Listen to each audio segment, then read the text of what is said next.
Mesdames, Messieurs, bonjour, ravi de vous retrouver pour cette nouvelle édition à la une de ce dimanche 7 décembre.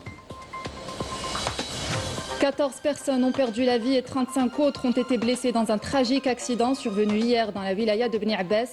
Dans cette douloureuse circonstance, le président de la République présente ses sincères condoléances aux familles des victimes.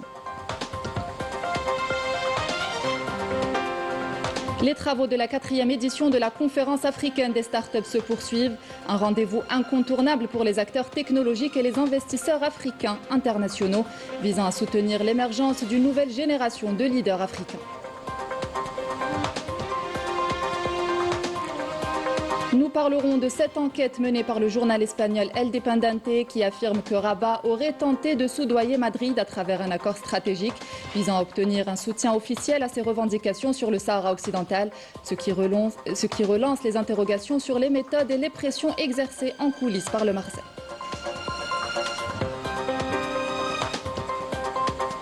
Sport football, Coupe arabe 2025, l'équipe nationale de football A-Prime a obtenu sa première victoire en s'imposant largement face à la sélection du Bahreïn sur le score sans appel de 5-1.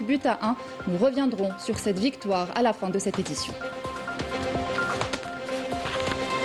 Bienvenue à tous. L'actualité de ce dimanche est marquée par ce tragique accident de la circulation survenu hier sur la route nationale 50 dans la commune de Tabel Bala, dans la wilaya de Bni Abbas. 14 personnes ont perdu la vie et 35 autres ont été blessées. Le président de la République, Abdelmadjid Tebboune, présente ses sincères condoléances aux familles des victimes. Nous sommes très attristés par l'accident de la circulation qui a eu lieu dans la wilaya de Bni Abbas et qui a coûté la vie à 14 de nos concitoyens.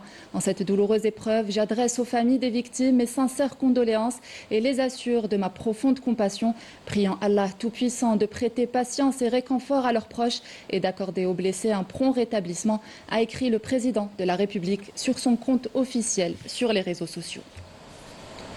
Et suite à ce grave accident provoqué par le renversement d'un bus de transport de voyageurs qui a coûté la vie à 14 personnes, dont 2 militaires, et fait plusieurs blessés, le général d'armée Saïd Chengreha, ministre délégué auprès du ministre de la Défense nationale, chef d'état-major de l'armée nationale populaire, présente en son nom et au nom de l'ensemble des personnels de l'armée nationale populaire ses sincères condoléances aux familles des victimes, priant Allah le Tout-Puissant d'accorder aux victimes sa sainte miséricorde et de les accueillir en son vaste paradis et d'octroyer à leurs proches tout le courage et la force ainsi qu'un prompt rétablissement aux blessés.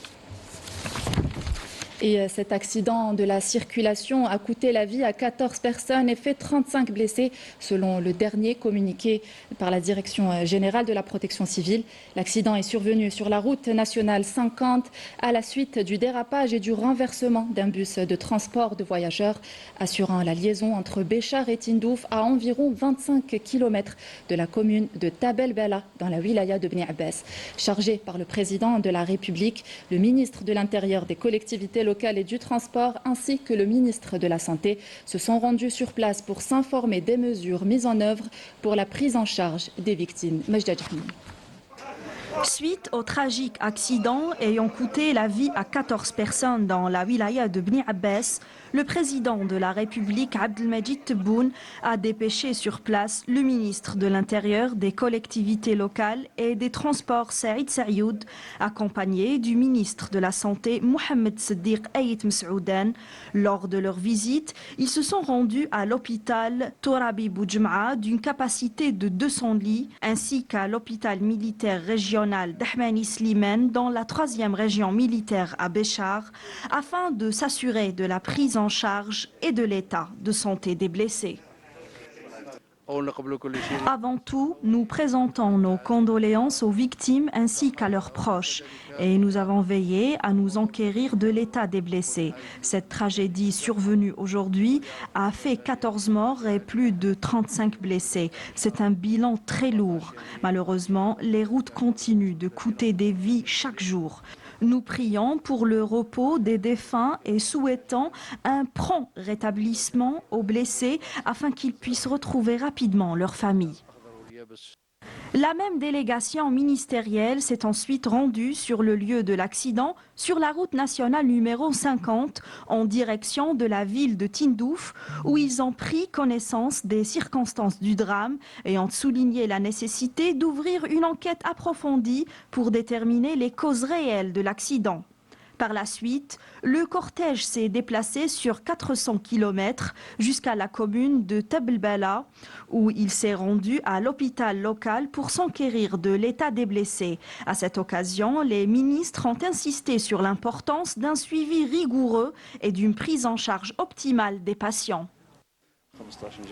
Environ 15 blessés sont actuellement pris en charge dans cet hôpital, tous dans un état stable et devraient pouvoir le quitter sous peu. Sur le trajet pour se rendre ici, nous avons pu constater l'ampleur de l'accident qui est véritablement tragique et catastrophique. Depuis ce lieu, j'adresse un appel aux conducteurs, ne prenez pas de risques sur la route et adoptez la prudence afin de préserver la vie des citoyens.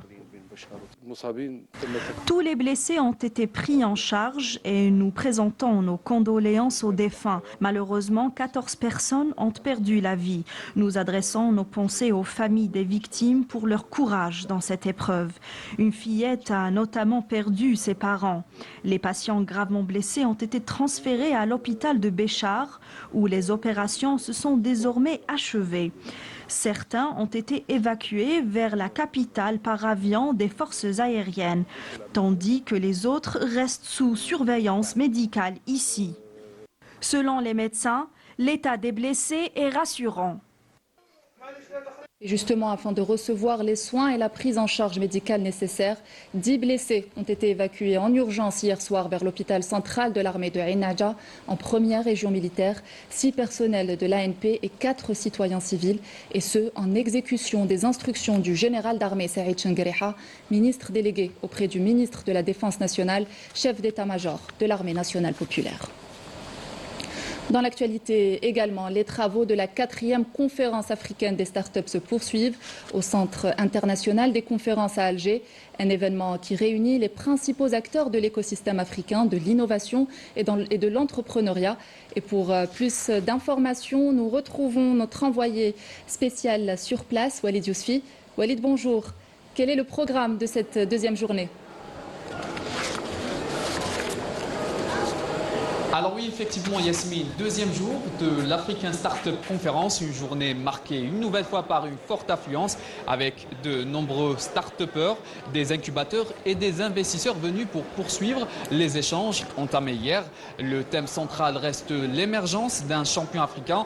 Plusieurs panels se sont déroulés ce matin et des conférences aussi mettant en avant le rôle des incubateurs, les mécanismes de financement et les opportunités de collaboration entre les différents écosystèmes africains. Alors du côté des organisateurs, l'objectif est clair, renforcer la coopération et la coordination continentale et créer un environnement où les startups africaines puissent se développer durablement.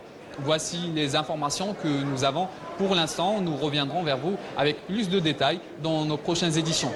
Merci à vous, Walid, pour toutes ces informations. Et justement, cette conférence constitue un rendez-vous incontournable pour les acteurs technologiques et les investisseurs africains internationaux qui visent à soutenir l'émergence d'une nouvelle génération de leaders.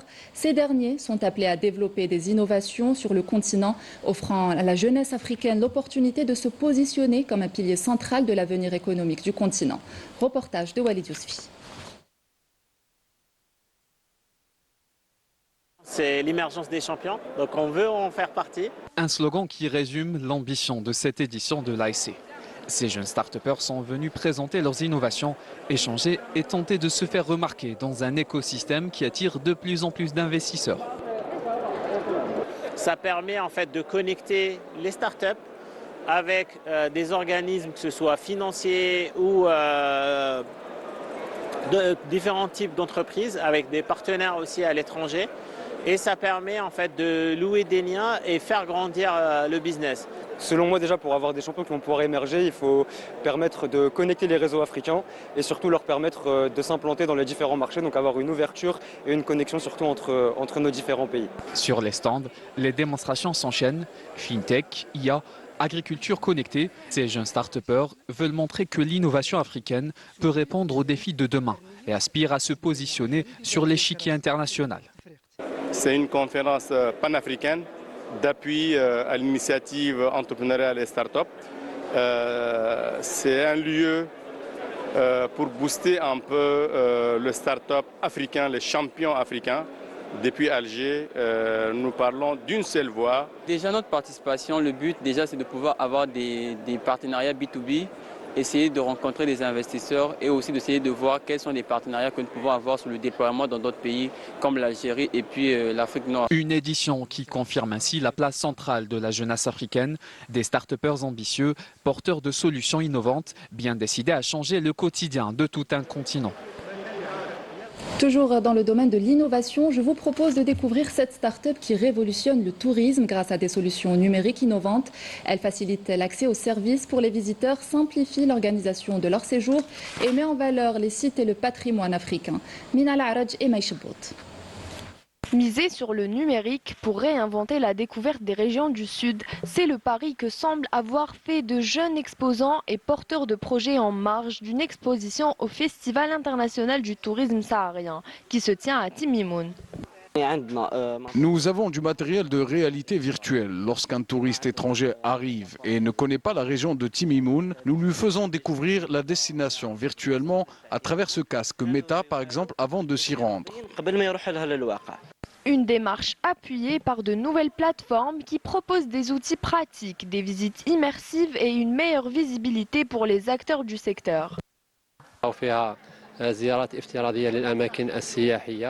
On y trouve des visites virtuelles, des sites touristiques comme les musées, les restaurants, un agenda digital des événements, un store market pour les offres touristiques.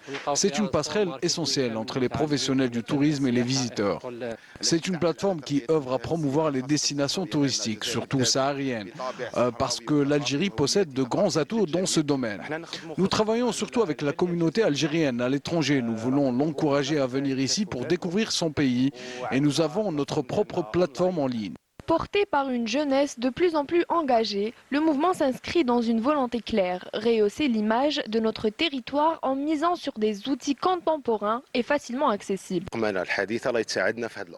Les outils numériques modernes vont nous aider pour que nous puissions faire découvrir notre région Timimoun qui vaut réellement le détour.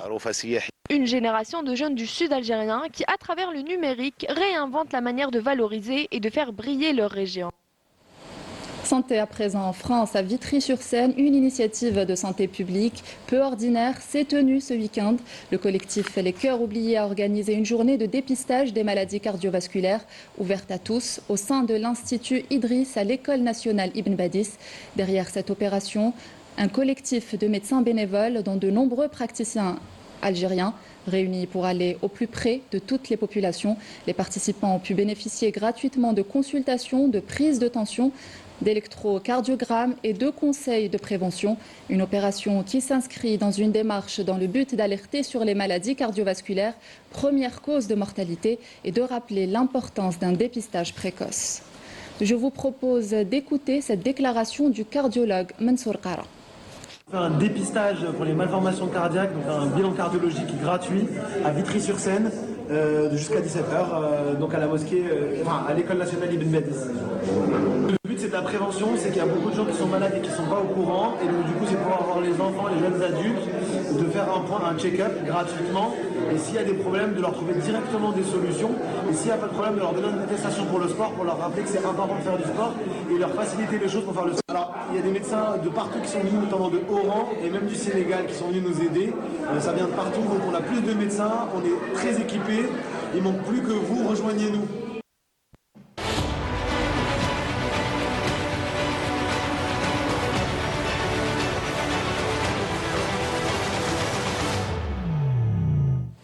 Le Marzane poursuit ses tentatives de contourner le droit international. La presse espagnole a révélé l'une de ses plus grandes manœuvres ratées, au cours de laquelle le régime marocain a tenté de négocier sa dite souveraineté sur le Sahara occidental en échange d'une reconnaissance marocaine de la souveraineté espagnole sur les îles Canaries. Les détails avec Raouf Hamouche.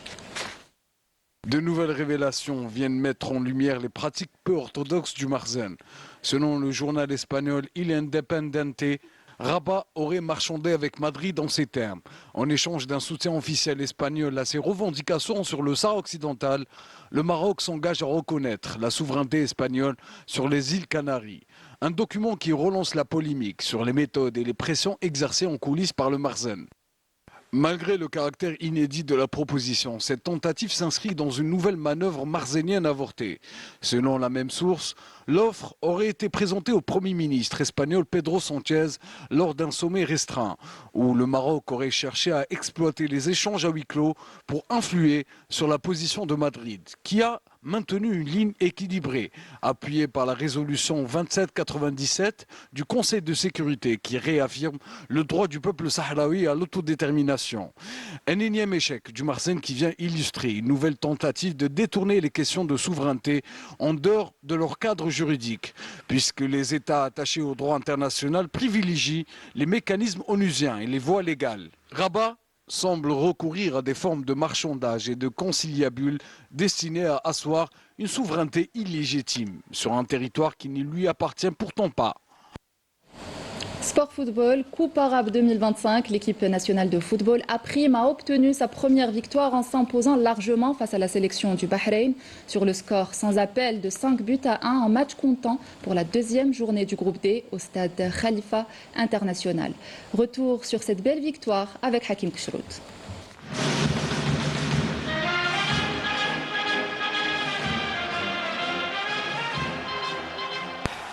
Les guerriers du désert ont dès l'entame de la rencontre imposé leur rythme aux Bahreïnis, avec un jeu fluide et fait de passes courtes tout en combinant des passes longues dans le dos de la défense adverse, ce qui leur permettra de trouver une première faille dès la 24e minute de jeu.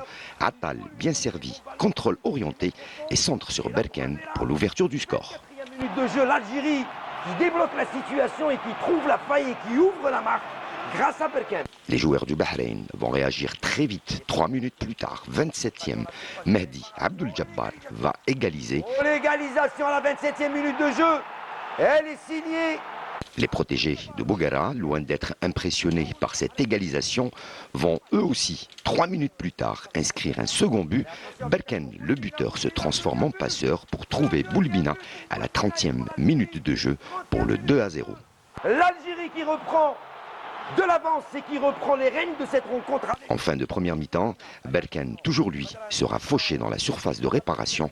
L'arbitre néo-zélandais Campbell, sans hésiter, siffle le penalty que Benzia transforme magistralement à la 45e minute plus 6. Quel soulagement pour Benzia qui offre le 3e but à l'Algérie. Et ça nous fait 3-1. Au retour des vestiaires, les Algériens vont rapidement enfoncer le clou en inscrivant un 4e but à la 48e minute de jeu par Berkane qui inscrit son premier doublé sous le maillot des Verts. Sur le côté pour Boulbina, Boulbina peut-être pour la frappe enveloppée, Boulbina c'est dedans. Et le 4e but de l'Algérie après seulement 2 minutes. La domination de l'équipe nationale va se poursuivre tout au long de ce match à sens unique et vont finir par trouver le chemin défilé une 5e fois avec un autre premier doublé sous le maillot des Verts, signé Boulbina à la 80e minute de jeu, au grand bonheur des nombreux supporters qui ont assisté à ce match. Dedans. Oh, Boulbina, ce qui nous fait le contrôle et la frappe instantanée. À la faveur de cette victoire, l'Algérie avec 4 points prend la 2e place du groupe D derrière l'Irak, 6 points, qui s'est imposé face au Soudan sur le score de 2-0. Les hommes de Medjid Bouguera boucleront la phase de poule contre l'Irak mardi prochain à 18h, tandis que le Bahreïn affrontera le Soudan à la même heure. On rappellera que les 2 premiers de chaque groupe se qualifieront pour les quarts de finale prévus les 11 et 12 décembre. Le vainqueur du tournoi empochera une prime conséquente de plus de 7 millions de dollars, alors que le finaliste touchera plus de 4 millions de dollars. Écoutons à présent le coach national ainsi que ses joueurs juste après la victoire. Bien sûr, Ferhanine de cette victoire, c'était très important, surtout moralement, mentalement pour les joueurs, pour donner ce boost, cette confiance pour entrer dans la compétition. C'est ce qui nous manquait après le premier match nul contre le Soudan. Et voilà, c'est que le début, on n'est pas qualifié encore et ça va jouer jusqu'au dernier match. Donc le travail continue en espérant on continue dans cette lancée, Inch'Allah. Je remercie les joueurs pour leurs prestations et le coach pour la confiance qu'il m'a accordée. Nous espérons continuer sur la même dynamique.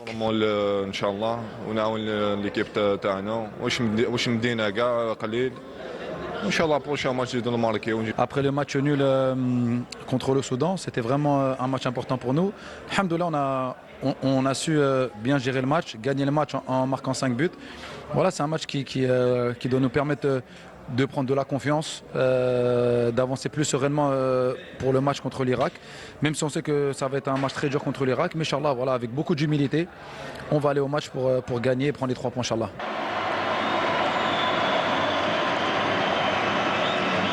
Le classement suite à la deuxième journée du groupe D, l'Irak en tête avec 6 points à 2 longueurs de l'Algérie avec 4 points. Le Soudan, lui, est 3e avec 1 seul point et le Bahreïn qui ferme la marche avec 0 point au compteur. Coupe arabe toujours, où dans le groupe A, un match décisif attend la Tunisie face au Qatar, au malheur, au vaincu. Alors que dans l'autre match, la Palestine et la Syrie, qui ont réalisé 2 victoires de suite, auront besoin du point du nul pour composer avec leur billet pour les quarts de finale. Les 2 rencontres auront lieu ce dimanche à partir de 18h. Et on termine avec la Coupe du Monde 2026 où l'Algérie connaît son programme de la phase de groupe où il faudra se lever très tôt pour regarder les camarades de Mahrez. Les Algériens débuteront face aux champions du monde argentins aux aurores à 3h du matin le 17 juin prochain. Le second match aura lieu le 23 juin à 5h du matin et la dernière rencontre face aux Autrichiens le 28 juin à 4h du matin. Et c'était là la dernière information de cette édition. Merci de l'avoir suivi. Excellente suite de programme sur notre chaîne. Au revoir.